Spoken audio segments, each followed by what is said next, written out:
நண்பர்கள் அனைவருக்கும் காலை மாலை மதிய வணக்கங்களை தெரிவித்துக் கொள்வது உங்கள் நண்பன் அருண். இன்னைக்கு வீடியோ நம்ம எதை பற்றி பார்க்க போகிறோம் அப்படின்னு பார்த்தீங்கன்னா, நீங்கள் வந்து சிங்கப்பூர் போகிறீங்க அப்படின்னா இந்த இயர் 2026 அதுவும் குறிப்பாக சிங்கப்பூர் போகிறீங்க அப்படின்னா அதில் எந்தெந்த பாஸில் வந்து போகிறது ரொம்பவே சேஃபு. அதே மாதிரி அந்த பாஸில் வந்து போனீங்க அப்படின்னா சேலரி என்ன மாதிரியான சேலரி தருவாங்க, அதுக்கு எவ்வளோ வந்து சர்வீஸ் சார்ஜாக அப்ராக்சிமேட்டாக வந்து ஏஜென்சி சைட்லேருந்து வாங்கிட்டு இருக்காங்க அப்படிங்கிறத பற்றி டீட்டெயிலாக அந்த வீடியோவில் பார்க்க போகிறோம். ஸோ வீடியோவை கடைசி வரைக்கும் பாருங்கள்.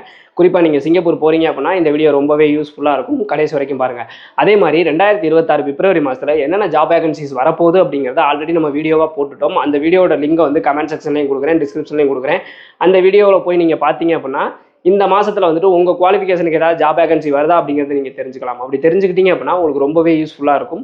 ஸோ அந்த வீடியோவும் போய் பாருங்கள். இந்த மாதிரியான யூஸ்ஃபுல்லான இன்ஃபர்மேஷன்லாம் நீங்கள் தெரிஞ்சுக்கணும்னு நினச்சிங்க, நீங்கள் நல்லபடியாக வெளிநாடு போகணும், அதுவும் ஏமாறாமல் வெளிநாடு போகணும் அப்படின்னா மறக்காம நம்ம சேனலை சப்ஸ்கிரைப் பண்ணி வச்சுக்கோங்க. அப்படியே இந்த வீடியோக்கு ஒரு லைக்கை போட்டுருங்க. இந்த வீடியோவை கடைசி வரைக்கும் பார்த்துட்டு இதில் வேறு ஏதாவது உங்களுக்கு சந்தேகம் இருக்குது அப்படிங்கிற பட்சத்தில் தாராளமாக கமெண்ட் செக்ஷனில் கேளுங்க. கண்டிப்பாக நான் உங்களுக்கு ரிப்ளை பண்ணுவேன்.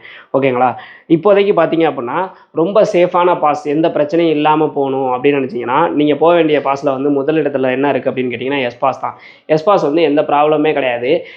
இப்போலாம் பார்த்தீங்க அப்படின்னா சில பாஸ்களில் நீங்கள் போகிறப்ப இ பாஸ் டிபி பாஸ்லாம் போனால் உங்களை டீபோர்ட் பண்ணி விட்றாங்க, அதாவது திருப்பி அனுப்புகிறாங்க. ஆனால் எஸ்பாஸ்லாம் வந்து இந்த பிரச்சனை வர வாய்ப்பே கிடையாது. உங்களுக்கு ப்ராப்பரான டாக்குமெண்ட்ஸ் மட்டும் நீங்கள் கரெக்டாக எடுத்துகிட்டு போகணும். அதாவது இப்போ ஒவ்வொரு பாஸுக்கும் ஒவ்வொரு டைப் ஆஃப் டாக்குமெண்ட்ஸ் இருக்கும். அது என்ன அப்படிங்கிறத ஆல்ரெடி நம்ம வீடியோவாக போட்டுட்டோம். ஒவ்வொரு மந்த்துமே வந்துட்டு பார்த்தீங்க அப்படின்னா ஏதாவது இந்த டாக்குமெண்ட்ஸ் வந்து என்னென்ன பாஸுக்கு என்னென்ன டாக்குமெண்ட் அப்படிங்கிறதையும், ஏதாவது டாக்குமெண்ட் வேரி ஆயிருக்கா அப்படிங்கிறதையும் நம்ம ரெகுலராக வீடியோவாக போட்டுட்ருக்கோம். ஸோ அந்த வீடியோவையும் கண்டிப்பாக நீங்கள் பார்த்துருங்க. ஸோ அந்த டாக்குமெண்ட்லாம் ப்ராப்பராக இருந்தால் உங்களுக்கு 100% வந்து டீபோர்ட்டே பண்ண மாட்டாங்க. எஸ்பாஸ்லாம் டீபோர்ட் பண்ணுறதுக்கு வாய்ப்புகளே கிடையாது. எஸ்பாஸை பொறுத்த வரைக்கும் பார்த்தீங்க அப்படின்னா MOM நிர்ணயிச்சிருக்க சேலரி மினிமம் $3300 வந்து சிங்கப்பூர் டாலர் கொடுக்கணும். எல்லாரும் இதை கொடுக்குறாங்களா அப்படின்னு கேட்டிங்கன்னா கிடையாது, கொஞ்சம் லோவாக தான் கொடுக்குறாங்க. ஒரு சிலர்லாம் வந்து $1200 $1300 தான் தர்றாங்க அப்படிங்கிற மாதிரி சொல்கிறாங்க. மினிமமாக உங்களுக்கு வந்து MOM சொன்ன சேலரி தான் கொடுக்கணும் அப்படிங்கிறது ரூல்ஸு. ஆனால் மினிமமாக சேலரி வந்துட்டு பார்த்தீங்க அப்படின்னா $1200 $1300 வரைக்குமே வந்து சேலரி கொடுக்குறாங்க. ஒரு சிலருக்குலாம் $1800 வரைக்குமே உங்களுக்கு எக்ஸ்பீரியன்ஸ் இருக்குது அப்படிங்கிற பட்சத்தில் எஸ்பாஸில் அந்த சேலரி கிடைக்கிறதுக்கான வாய்ப்புகள் இருக்குது.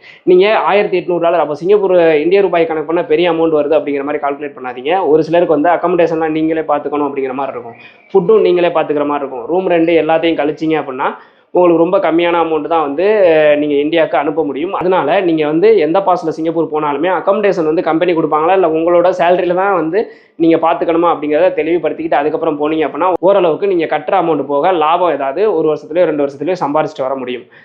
ஸோ இதுக்கு வந்து பார்த்தீங்க அப்படின்னா ஏஜென்சி சைட்லேருந்து அமௌண்ட் எவ்வளோ வாங்குறாங்க அப்படின்னா 4 லட்சத்துலேருந்து 6 லட்சம் வரைக்குமே வாங்குறாங்க. உங்கள்கிட்ட வந்து பாஸ்லாம் வந்துட்டு எவ்வளோ அமௌண்ட் கேட்டிருக்காங்க, இல்லை நான் சொல்ல போகிற பாஸ்லாம் எவ்வளோ அமௌண்ட் கேட்குறாங்கன்றத கமெண்ட் செக்ஷனில் சொல்லுங்கள். நீங்கள் கட்டுற அமௌண்ட்டை கண்டிப்பாக கால்குலேட் பண்ணி பாருங்கள். எத்தனை வருஷம் பர்மிட் அப்படிங்கிறத கேட்டுக்கோங்க அவங்கள்ட்ட. இப்போ 1 வருஷம் பர்மிட்டாக இருக்குது அப்படிங்கிற பட்சத்தில் நீங்கள் கட்டின அமௌண்ட் போக மீதி எவ்வளோ ப்ராஃபிட் எடுத்துகிட்டு வர முடியும்னு பார்த்துக்கோங்க. ப்ராஃபிட் இருந்தால் மட்டும் போங்க, இல்லைனா தயவு செய்து போகாதீங்க. அதிகமான தொகையாக இருக்குது, வேலை நல்ல வேலையாக இருக்குது அப்படின்னா தயவு செய்து போகாதீங்க. ஏன்னா அதிகமான தொகையை கட்டினீங்க அப்படின்னா நீங்கள் கட்டின தொகையை எடுத்து சில பேர்லாம் இன்ட்ரெஸ்ட்டுக்கு வாங்கி கட்டுறப்ப கட்டின தொகை இன்ட்ரெஸ்ட்லாம் கால்குலேட் பண்ணால் 2 வருஷம் சும்மா நீங்கள் வேலை பார்த்துட்டு வர மாதிரி இருக்கும். அதனால் ரொம்ப அதிகமான ப்ரைஸாக இருந்தால் கண்டிப்பாக போகாதீங்க. அடுத்ததாக பார்த்தீங்க அப்படின்னா ரொம்ப சேஃபான பாஸ் லிஸ்ட்டில் வந்து NDS பர்மிட் தான் இருக்குது. NDS பர்மிட் ஒரு பெஸ்ட் பாஸ் அப்படின்னு தான் சொல்லுவேன் இப்போதைக்கு இருக்க சுச்சுவேஷனில். NDS பர்மிட்டுக்கு வந்து பார்த்தீங்க அப்படின்னா சேலரி வந்து 1200 1800 வரைக்குமே கொடுக்குறாங்க. இதுக்கு சர்வீஸ் சார்ஜ் பார்த்தீங்கன்னா 4 5 லட்சம் வரைக்குமே சர்வீஸ் சார்ஜ் வாங்குறாங்க. ஒரு சிலர் இதை விட அதிகமாகவும் வாங்குறாங்க. ஆனால் நீங்கள் 4 to 5 அப்படிங்கிறது ஓரளவுக்கு வந்து பெட்டரான ப்ரைஸ்ன்னு சொல்லலாம். NDS பர்மிட்லையுமே நீங்கள் வந்து ரூமு ஃபுட்டு இதெல்லாம் வந்து கம்பெனி தருவாங்களா இல்லை நீங்கள் தான் பார்த்துக்கணுமா அப்படிங்கிறதையும் தெளிவாக கேட்டுக்கோங்க. ஏன்னா நீங்களே ரூம் பார்த்துக்கிற மாதிரி இருந்தால் நான் ஏற்கனவே சொன்ன மாதிரி அதுக்கே ஒரு பெரிய அமௌண்ட் போயிடும். அதனால் அதை தெளிவாக கேட்டுக்கோங்க. மார்க்கெட் ப்ரைஸ் இது தான் இருக்குது. அடுத்ததாக பார்த்தீங்க அப்படின்னா சேஃபானதுன்னா PCM பர்மிட் சொல்லலாம். PCM பர்மிட்டில் வேலை வந்து கொஞ்சம் கஷ்டமாக இருக்கும். ஸோ அதுக்கு நீங்கள் தயாராக இருக்கணும். PCMனா கன்ஸ்ட்ரக்ஷன்லேயும் வரலாம், இல்லை ஃபேக்ட்ரி லைன்லேயும் வரலாம். இந்த மாதிரிலாம் வர்றப்ப வேலை ரொம்ப கஷ்டமாக இருக்கும். ஸோ அதை நீங்கள் பார்த்துக்கோங்க. அதே மாதிரி எஸ்பாஸ் NDS பர்மிட்லாம் சொன்ன பார்த்தீங்களா, அதில் பார்த்தீங்கன்னா உங்களுக்கு வந்துட்டு 12 ஹவர் டியூட்டியாக இருக்கிறதுக்கான வாய்ப்புகள் ரொம்ப இருக்குது. ஒரு சில இடங்கள்லாம் 13 ஹவர் டியூட்டியாக இருக்கும். ஸோ நீங்கள் வந்து 12 ஹவர் டியூட்டி 13 ஹவர் டியூட்டியெல்லாம் நீங்கள் பார்க்குறீங்க அப்படிங்கிற பட்சத்தில் ஓவர் டைம்லாம் எதுவுமே இருக்காது, வேலையுமே ரொம்ப கஷ்டமாக இருக்கும். ஸோ அந்த டைமிங் எத்தனை, அதாவது பேசிக் சேலரின்னு கொடுக்குறாங்களா அது வந்து 12 ஹவர் கொடுக்குறாங்களா இல்லை 8 ஹவருக்கு அந்த பேசிக் சேலரியா அப்படிங்கிறத உங்கள் ஏஜென்சியில் கன்ஃபார்ம் பண்ணிக்கோங்க. மோஸ்ட்லி இப்போ பார்த்தீங்க அப்படின்னா எஸ்பாஸ் இபாஸ் NDS பர்மிட்லாம் 12 ஹவர் டியூட்டின்னு சொல்லி கொடுத்துட்றாங்க. ஸோ நீங்கள் 8 ஹவர் இல்லாமல் எக்ஸ்ட்ரா 4 ஹவர் நீங்கள் பார்ப்பீங்க. அப்படின்றப்போ ஓவர் டைத்துக்கு வாய்ப்பே கிடையாது. ஆனால் PCM பொறுத்த வரைக்கும் மோஸ்ட்லி பார்த்தீங்கன்னா உங்களுக்கு 8 ஹவருக்கு தான் வந்து சேலரி ஃபிக்ஸ் பண்ணுவாங்க. பண்ணுவாங்க. அதுக்கு மேலே பார்க்குறது எல்லாமே ஓவர் டைமில் வரும். 1.5 வரும். ஒரு சில கம்பெனிகளில் பார்த்தீங்க அப்படின்னா சாட்டர்டே வந்து ஆஃப் டே மட்டும்தான் வந்து உங்களுக்கு பேசிக் சம்பளம். ஆஃப் டேவுக்கு மேலே வந்துட்டு உங்களுக்கு ஓவர் டைமில் கால்குலேட் ஆகும். ஒரு சில கம்பெனியில் ஓவர் டைமுக்கு வந்து 1.5 அப்படின்ற அந்த சேலரி வந்து கொடுப்பாங்க. ஒரு சில கம்பெனியில் டபுள் பேயாக கொடுக்கறதுக்கான வாய்ப்புகளும் இருக்குது. ஸோ அதை ஏஜென்சி சைடில் தெளிவாக கேட்டுக்கோங்க.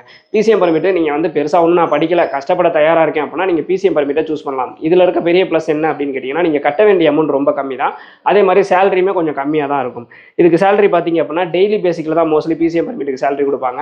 டெய்லி பேசிக்கில் $18 பர் டே 8 ஹவருக்கு அல்லது $18 to $22 உங்களுக்கு சேலரி ஃபிக்ஸ் பண்ணுவாங்க. ஓகேங்களா? எக்ஸ்பீரியன்ஸ் இருந்துச்சு அப்படின்னா அதிக சேலரி வாங்கலாம். அப்படி இல்லைனா $18 to $22 உங்களுக்கு தருவாங்க. அதே மாதிரி நீங்கள் பிசிஎம் பர்மிட்டில் போகிறீங்க அப்படின்னா அங்கே டெஸ்ட் அடிச்சுக்கிறதுக்கான வாய்ப்புகளும் இருக்குது. கம்பெனி சைடில் சப்போர்ட் இருக்குது அப்படிங்கிற பட்சத்தில் அங்கேயே நீங்கள் டெஸ்ட் அடிச்சுக்கவும் முடியும். இங்கே நீங்கள் டெஸ்ட் அடிக்கிறீங்க அப்படின்னா இங்கெல்லாம் வந்து 4 5 லட்சம் வரைக்கும் கூட கேட்குறாங்க. ஸோ இந்த இதெல்லாம் வந்து நீங்கள் அங்கே போயிட்டு சம்பாரிச்சுக்கிட்டே பண்ணுறப்ப உங்களுக்கு ஒரு பெஸ்ட் ஆப்ஷனாக தான் இருக்கும். பிசிஎம் பர்மிட்டை பொறுத்த வரைக்கும் நீங்கள் வந்து எவ்வளோ அமௌண்ட் வந்து இப்போதைக்கு மார்க்கெட் ப்ரைஸாக இருக்குது அப்படின்னு கேட்டிங்கன்னா 3 4.5 லட்சம் வரைக்குமே கேட்குறாங்க. 3 லட்சத்துக்குலாம் பிசிஎம் பர்மிட் வருதுன்னா தாராளமாக நீங்கள் போகலாம். 4.5 லட்சத்துக்கு வருது அப்படின்னா அதை எடுத்துக்க முடியுமான்னு பார்த்துங்க. ஒரு சிலர் என்ன சொல்கிறாங்க அப்படின்னா நீங்கள் அங்கே போய் டெஸ்ட் அடிச்சுக்கலாம்னு சொல்லி பிசிஎம் பர்மிட் எடுக்கிறாங்க. அங்கே போய் கண்டிப்பாக வந்து உங்களை டெஸ்ட் அடிக்க வைப்பாங்களா அப்படிங்கிறத நீங்கள் கன்ஃபார்ம் பண்ணிக்கிறது ரொம்பவே சேஃப். ஏன்னு கேட்டிங்கன்னா பிசிஎம் பர்மிட்லாம் 4.5 லட்சம் கட்டுறீங்க அப்படின்னா சேலரி கொஞ்சம் ஹையாக இருந்தால் தான் 2 வருஷத்தில் எடுக்க முடியும். அப்படி இல்லைனா ரினியூவல் கொடுத்தாங்கன்னா நீங்கள் போட்ட காசு எடுத்து ஏதாவது சம்பாதிக்க முடியும். அப்படி ரினியூவல் கொடுக்கலாம் 2 வருஷத்தில் பெருசாக எடுக்க முடியாது அப்படிங்கிறது உண்மை. ஸோ அதிக அமௌண்ட் கட்டுறீங்க அப்படின்னா நல்லா யோசிச்சு கட்டுங்க.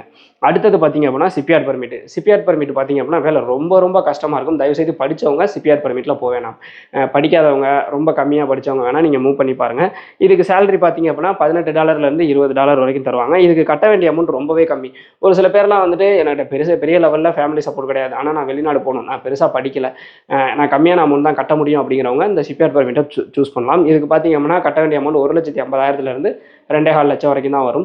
ஸோ இந்த அமௌண்ட் நீங்கள் கட்டினீங்க அப்படின்னா நீங்கள் சம்பாதிக்க முடியும், ஆனால் பெரிய லெவலில் சம்பாதிக்க முடியாது. அதே மாதிரி சிபிஆர் பர்மிட்டில் நீங்கள் போகிற பட்சத்தில் டிடெக்ஷன் ஏதாவது இருக்கா அப்படிங்கிறத கேட்டுங்க. ஒரு சில பேர் ரூமுக்கெலாம் வந்து ஒரு சில கம்பெனிகள் டிடெக்ஷன் பண்ணுவாங்க. ஸோ அந்த மாதிரி டிடெக்ஷன் பண்ணாங்க அப்படின்னா நீங்கள் இன்னுமே ரொம்ப கம்மியான சேலரி தான் வாங்குற மாதிரி இருக்கும். ஸோ அதை தெளிவாக கேட்டுக்கிட்டு அதுக்கப்புறம் போகிறது பெட்டர். ஓகேங்களா? அடுத்தது பார்த்தீங்க அப்படின்னா டெஸ்ட் அடித்து போகிறது. டெஸ்ட் அடித்து போகிறது அப்படிங்கிறது எல்லாரோட கனவாகவுமே இன்றளவுமே இருந்துகிட்டு இருக்குது. ஏன்னா கடந்த 3 வருஷமாகவே வந்துட்டு டெஸ்ட் அடிக்கிறத பற்றி எந்த அப்டேட்ஸும் இல்லாமல் இருந்துச்சு. ஆனால் இந்த தடவை வந்துட்டு பார்த்தீங்க அப்படின்னா டெஸ்ட் அடிக்கிற அப்டேட் வந்திருக்கு. ஸோ சிங்கப்பூர்லேயே போய் டெஸ்ட் அடிச்சுக்கலாம் அப்படிங்கிற மாதிரி சொல்கிறாங்க. ஒரு சிலர் இங்கேயும் டெஸ்ட் அடிக்கலாம் அப்படிங்கிற மாதிரி சொல்கிறாங்க. கண்டிப்பாக வந்து இந்த இயரில் நீங்கள் டெஸ்ட் அடித்து போகலாம். அது வந்து கன்ஃபார்மு. பிசிஏவோட அஃபீஷியல் அனௌன்ஸ்மெண்ட்டுக்காக தான் வெயிட்டிங். ஓகேங்களா? ஸோ டெஸ்ட் அடித்து போக முடியும். இதில் நீங்கள் டெஸ்ட் அடித்து போனீங்க அப்படின்னா உங்களோட சேலரி வந்து $18 $22 வரைக்கும் இருக்கும். இதுக்கு அமௌண்ட் எவ்வளோ கேட்குறாங்கன்னா 4.5 5 லட்சம் வரைக்குமே கேட்குறாங்க. நீங்கள் டெஸ்ட் அடித்து போகிறதுல மிகப்பெரிய ப்ளஸ் என்ன அப்படின்னு கேட்டிங்கன்னா அங்கே வந்து நீங்கள் அதிக வருஷம் இருந்துக்க முடியும். அதாவது உங்களோட 60 வயசு வரைக்குமே உங்களால் சிங்கப்பூரில் இருக்க முடியும். ஃபஸ்ட்டு டைம் மட்டும்தான் இந்த அமௌண்ட் செலவாகும். இப்போ நான் மற்ற பாஸ் எல்லாமே சொன்னேன் பார்த்தீங்களா, இந்த எல்லா பாஸ்லையுமே நீங்கள் ஒவ்வொரு டைமும் போகையில் இப்போ ஃபஸ்ட்டு ஒரு தடவை போய் ஒரு 2 வருஷம் ஒரு கம்பெனியில் இருந்துட்டு வந்துட்டீங்க, திருப்பி நீங்கள் போகிறீங்க அப்படின்னா இதே அமௌண்ட் தான் திருப்பி கட்டுற மாதிரி இருக்கும். ஆனால் டெஸ்ட் அடித்து போகல ஃபஸ்ட்டு மட்டும் தான் இந்த அமௌண்ட்டு. அடுத்த டைமில் நீங்கள் ஃப்ரீயாக கூட போய்க்க முடியும். அப்படி இல்லை அப்படின்னா 1 லட்சத்துலேருந்து 1.5 லட்சத்துக்குள்ளே கட்டினீங்கன்னாவே நீங்கள் எத்தனை தடவை வேணாலும் சிங்கப்பூருக்கு போயிட்டு வந்துக்க முடியும். நீங்கள் கம்பெனியை மாறிக்க முடியும். அங்கே போயிட்டு பார்த்தீங்கன்னா உங்களால் டிரைவிங் லைசன்ஸாக இருக்கும், இல்லை மற்ற கோர்ஸ் எல்லாம் பண்ணுறதா இருக்கட்டும், அதெல்லாம் பண்ணினீங்க அப்படின்னா உங்களோட சம்பளமும் உயரும். டக்கு நீங்கள் அடுத்தடுத்த லெவலுக்கு போயிட்டே இருக்கலாம். டெஸ்ட் அடித்து போகிறது ஒரு பெஸ்ட்டான ஆப்ஷன். ஆனால் அதுக்கான அஃபீஷியல் அனௌன்ஸ்மெண்ட் வராததுனால கொஞ்சம் ஸ்லோவாக தான் இருக்குது ப்ராசஸ். கொஞ்சம் வெயிட் பண்ணிங்க அப்படின்னா அந்த அப்டேட்டையும் நம்ம சேனலில் வீடியோவாக போடுவோம். ஃபைனலாக பார்த்தீங்க அப்படின்னா இபாஸ். இப்போதைக்கு வந்து இபாஸ் பார்த்தீங்க அப்படின்னா நிறையா பேரை டீபோர்ட் பண்ணிக்கிட்டு இருக்காங்க. அதனால தான் இதை கடைசியில் சொல்லியிருக்கேன். ஆனாலும் இபாஸில் போகக்கூடாதான்னு கேட்டிங்கன்னா தாராளமாக போகலாம்.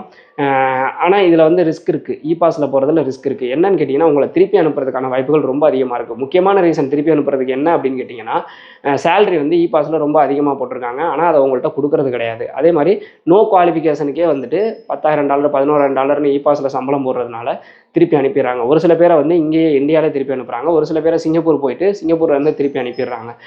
சப்போஸ் இப்படி நீங்கள் இபாஸில் போகிறதுல தப்பு கிடையாது. இபாஸில் நல்லபடியாக போய் நல்லபடியாக ஒர்க் பண்ணிங்க அப்படின்னா சூப்பரான சேலரி ஓகே தான். ஆனால் திருப்பி அனுப்பிட்டாங்க அப்படின்னா நீங்கள் கட்டின அமௌண்ட்டை ஏஜென்சிட்டேருந்து வாங்குறது ரொம்ப சிரமமாக இருக்குது. அதனால நீங்கள் இபாஸில் போகையிலே ஏஜென்ட்கிட்ட தெளிவாக கேட்டுக்கோங்க. சப்போஸ் என்ன டீபோர்ட் பண்ணுறாங்கன்னா அதை பற்றி எனக்கு பிரச்சனை இல்லை, ஆனால் திருப்பி நான் கட்டின அமௌண்ட்டில் எவ்வளோ ரீஃபண்ட் பண்ணுவீங்க அப்படிங்கிற மாதிரி கேட்டுக்கோங்க.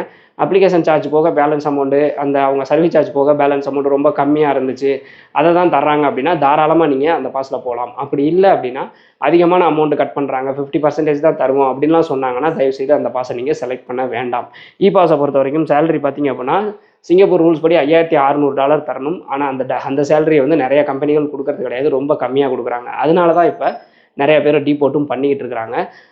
ஸோ $5600 அந்த சேலரிக்கு வந்து உங்களுக்கு கொடுத்தாங்க அப்படின்னா தாராளமாக நீங்கள் இ பாஸில் போகலாம். ஆனால் கம்மியான சம்பளம் தான் கொடுக்குறாங்க, அது வந்து எப்படிங்கிறத நீங்கள் தான் முடிவு பண்ணிக்கணும். ஆனால் இவ்வளவு சேலரி கிட்டத்தட்ட என்டிஎஸ் பர்மிட்டு எஸ்பாஸுக்கு கொடுக்க வேண்டிய சேலரி தான் இதில் கொடுக்குறாங்க. ஆனால் பார்த்தீங்கன்னா இதுக்கு வாங்குகிற அமௌண்ட் பார்த்தீங்கன்னா 6 லட்சத்துலேருந்து 9 லட்சம் வரைக்கும் கூட வாங்குறதா ஒரு சிலர் வந்து நம்மள்ட்ட கமெண்ட் பண்ணியிருக்காங்க. ஸோ தயவுசெய்து அவ்வளோ அமௌண்ட்லாம் கட்டி போகாதீங்க, ஓகேங்களா? ரொம்ப ரிஸ்க் அதிகம். ரீசனபிள் ப்ரைஸாக இருந்தால் மட்டுமே போகணும், இல்லைனா போகக்கூடாது. அடுத்ததாக டிபி பாஸ். ஃபைனலாக டிபி பாஸ் அப்படின்றது 3+1, அதிகபட்சம் 4 மாதம் உங்களால் சிங்கப்பூரில் இருக்க முடியும். இது ஒரு நல்ல பாஸ் தான். எப்படின்னு கேட்டிங்கன்னா, நீங்கள் அங்கே போயிட்டு சிங்கப்பூர்னா என்னன்னு தெரிஞ்சுக்கிறதுக்கு நீங்கள் டிபி பாஸில் போகிறது பெட்டரு. ஆனால் இப்போ டிபி பாஸுமே டீபோர்ட் பண்ணுறாங்க. இதுக்கு சேலரி பார்த்தீங்க அப்படின்னா $1200 $1800 வரைக்குமே தராங்க. இதுக்கு நீங்கள் கட்ட வேண்டிய அமௌண்ட் பார்த்தீங்க அப்படின்னா 1 லட்சத்துலேருந்து 2 லட்சத்துக்குள்ளார ஏஜென்சி சைட்லேருந்து வாங்குறாங்க. நீங்கள் 4 மாதம் மட்டும் சிங்கப்பூரில் போய் சிங்கப்பூரோட நிலவரம் என்ன, சிங்கப்பூர்னா எப்படின்னு தெரிஞ்சுட்டு வந்துக்கலாம். இப்போ ஒரு உதாரணத்துக்கு நீங்கள் 5 லட்சம் 6 லட்சம் கட்டி இ பாஸில் போகிறீங்க, இல்லை எஸ் பாஸில் போகிறீங்க, அந்த வேலை பிடிக்கல அப்படின்னு திருப்பி வந்தீங்க அப்படின்னா உங்களுக்கு மிகப்பெரிய லாஸு. நீங்கள் போகிற வேலைக்கு உங்களுக்கு அந்த வேலை வந்து பிடிக்கல அப்படின்னு சொல்லிட்டு வந்தீங்க, சொன்ன சம்பளம் கொடுத்துட்டாங்க, எனக்கு அந்த வேலை பார்க்க பிடிக்கல, எனக்கு சிங்கப்பூரில் இருக்க பிடிக்கல அப்படின்னு சொல்லிட்டு நீங்கள் வரீங்கன்னு வச்சுங்களேன், உங்களுக்கு ஏஜென்சி சைட்லேருந்து அமௌண்ட் வாங்குறது ரொம்ப கஷ்டமாயிடும். அதே இது 4 மாதம் நீங்கள் போகிறீங்க அப்படின்னா சிங்கப்பூரோட நிலமை என்ன, அந்த வேலை உங்களுக்கு பிடிச்சிருக்கா, அங்கே உங்களால் சர்வே பண்ண முடியுமான்றதை தெரிஞ்சுக்கிறதுக்கு டிபி பாஸ் அப்படிங்கிறது one of the best pass அப்படின்னு தான் சொல்லுவேன். ஆனால் இதுலையுமே டீபோர்ட் பண்ணுறதுக்கு வாய்ப்புகள் இருக்கிறதுனால உங்களை திருப்பி அனுப்புனாங்க அப்படின்னா நீங்கள் அமௌண்ட் வந்துட்டு ஏஜென்சி சைட்லேருந்து எவ்வளோ தருவாங்க அப்படிங்கிறத கேட்டுக்கிட்டு அதுக்கப்புறம் மூவ் பண்ணுறது ரொம்பவே பெட்டர், ஓகேங்களா? ஸோ கிட்டத்தட்ட சிங்கப்பூரில் இருக்க எல்லா பாஸையுமே கவர் பண்ணியாச்சு. ஃபைனலாக பார்த்தீங்க அப்படின்னா வந்துட்டு பிஎஸ்ஏ ஜாப் வந்து அடிக்கடி வராது. பிஎஸ்ஏ ஜாப்பில் நீங்கள் போகிறீங்க அப்படிங்கிற பட்சத்தில் பிஎஸ்ஏ பெஸ்ட்டான ஜாப்பு. பிஎஸ்ஏல லேசிங் ஒர்க் இருக்குது. லேசிங் ஒர்க் ரொம்பவே கஷ்டமாக இருக்கும். டிரைவர் ஒர்க்கு, நீங்கள் வந்து இந்தியா லைசன்ஸ் வச்சு டிரைவராக போகணும் அப்படின்னா பிஎஸ்ஏ ஜாப் ஒரு ஒன் ஆஃப் த பெஸ்ட் ஜாப்னு சொல்லுவேன். பிஎஸ்ஏயை பொறுத்த வரைக்கும் நீங்கள் வந்து பேட்ச் இல்லைனா ஹெவி லைசன்ஸ் வச்சுருக்கணும். அப்படி வச்சுருந்தா மட்டும்தான் வந்து பிஎஸ்ஏல டிரைவராக போக முடியும். கண்டெய்னர் டிரைவிங் ஓட்டுற மாதிரி இருக்கும். இதுக்கு பார்த்தீங்க அப்படின்னா நீங்கள் சேலரி வந்து டெய்லி பேசிக்கில் தான் தருவாங்க. டெய்லி பேசிக்கில் $20 $22 வரைக்குமே தருவாங்க. இதுக்கு நீங்கள் செலவு பண்ணுற அமௌண்ட்டு 1,10,000 1,80,000 வரைக்கும் செலவு பண்ணுற மாதிரி இருக்கும், ஓகேங்களா? ஸோ இதில் வந்து எந்த ஜாப் உங்களுக்கு சூட் ஆகும் அப்படிங்கிறத தெரிஞ்சுக்கிட்டு அந்த ஜாபுக்கு தாராளமாக மூவ் பண்ணலாம். இதில் இருக்க எல்லா பாஸ்லையுமே எல்லா ஜாப்புமே licensed agency, RA license agency மூலமாக நம்ம டெலிகிராம் சேனல்லையாக இருக்கட்டும், எஸ்ஜி தமிழன் வெப்சைட்லையாக இருக்கட்டும் ரெகுலராக போட்டுட்டு தான் இருக்கும். ஸோ நம்மளோட டெலிகிராம் சேனலோட QR கோடை இங்கே டிஸ்பிளே பண்ணுறேன், இதை ஸ்கேன் பண்ணி ஜாயின் பண்ணிக்கோங்க. இல்லைனா எஸ்ஜி தமிழன் வெப்சைட்டில் ஜாயின் பண்ணிக்கோங்க. அப்படியும் இல்லைனா எஸ்ஜி தமிழன் வாட்ஸ்அப் குரூப்பில் ஜாயின் பண்ணிக்கோங்க. ஸோ இதில் ஜாயின் பண்ணிக்கிட்டீங்க அப்படின்னா ஜாப் அப்டேட்ஸ் எல்லாத்தையுமே தெரிஞ்சுக்க முடியும். இதுதான் வந்து ப்ராசஸ். அடுத்ததாக பார்த்தீங்க அப்படின்னா ஹவுஸ்மேட் ஜாப்பை பொறுத்த வரைக்கும் பார்த்தீங்க அப்படின்னா உங்களுக்கு மந்த்லி பேசிக்கில் தான் சேலரி தருவாங்க. ஹவுஸ்மேட்டுக்கு லேடிஸ் மட்டும்தான் போக முடியும். லேடிஸ்னால் இங்கே ஏஜ் லிமிட் பார்த்தீங்க அப்படின்னா மோஸ்ட்லி 40 தான் கேட்குறாங்க. சேலரி பார்த்தீங்கன்னா $450 $600 வரைக்குமே தருவாங்க. இதுக்கு வந்து ஏஜென்சி ஃபீஸ்ன்னு சொல்லிட்டு ஒரு சிலர் வாங்குறாங்க, ஒரு சிலர் வந்து சம்பளத்தில் பிடிச்சிக்கிற மாதிரி பண்ணுறாங்க. அதிகபட்சம் 1 மாத சம்பளம் இல்லைனா 2 மாத சம்பளத்தை வந்து ஏஜென்சி ஃபீஸாக வாங்குறாங்க. முடிஞ்ச வரைக்கும் நீங்கள் ஹவுஸ்மேட்டில் போகிறீங்க அப்படின்னா ஏஜென்சி ஃபீஸ் வந்து சம்பளத்தில் பிடிச்சிக்கிற மாதிரி கேட்குறது ரொம்பவே பெட்டர், ஓகேங்களா? ஸோ அந்த மாதிரி போகிறது பெட்ரு. ஆனால் ஹவுஸ்மேட் ஜாப்புங்கிறது பார்த்தீங்கன்னா வேலை வந்து உங்களுக்கு தனி ரூம் கொடுக்குறாங்களா, வேலை எத்தனை மணி நேரம், ரெஸ்ட் எத்தனை மணி நேரம் கொடுப்பீங்க, அங்கே யாரை பார்த்துக்கணும், வயசானவங்களா இல்லை குழந்தைங்களா அப்படிங்கிறது எல்லாத்தையும் தெளிவாக தெரிஞ்சுக்கிட்டு அதுக்கப்புறம் போகிறது ரொம்பவே சேஃப் அண்ட் செக்யூர், ஓகேங்களா? அடுத்தது பார்த்தீங்கன்னா எஸ்ஜி தமிழன் வெப்சைட்லேயுமே நீங்கள் பார்த்துக்கலாம். www.sgtamlan.com இந்த வெப்சைட்லேயே நீங்கள் போய் பார்க்கலாம். இந்த மாதிரியான யூஸ்ஃபுல்லான இன்ஃபர்மேஷனாக தெரிஞ்சுக்கிறதுக்கு மறக்காம நம்ம சேனலை சப்ஸ்கிரைப் பண்ணி வச்சுக்கோங்க. பாய்.